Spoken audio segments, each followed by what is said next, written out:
അതുകൊണ്ട് ഇനി വീട്ടിൽ നിന്ന് പുറത്താക്കി. അതൊന്നും ഞാൻ അറിഞ്ഞിട്ടില്ല. എടാ നീ എന്തായാലും വൈകൂല, ജി പേടിക്കണ്ട, ഞാൻ ഉണ്ട് കൂടെ. വിളിച്ചപ്പോൾ ഫോൺ എടുത്തിട്ട് ഈ കാര്യം പറഞ്ഞിരുന്നെങ്കിൽ ഇനി മുതൽ ഈ അവസ്ഥയിലൂടെ കടന്നു പോകില്ലായിരുന്നു. ഏതവസ്ഥ? ഒരു മിനിറ്റ്. ഹലോ എടാ ഞാൻ റെഡിയാക്കി ഉണ്ട്, പെട്ടെന്ന് ആക്കാം. ഇപ്പൊ സംസാരിച്ചിട്ടുള്ളൂ, കുഴപ്പമൊന്നുമില്ല. എടാ ഈ എന്ത് പണിയായി കാണിച്ച്? ആ ചെക്കൻ കയറി തൂങ്ങിനാ കേട്ടെ. ആര്? ഋതു. അവൻ പോയിന്നാ കേട്ടടാ.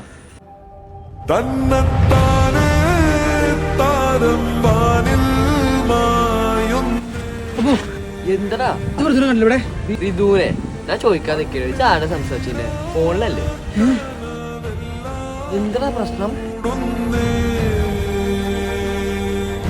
എന്താ ഇത് പോയടാ.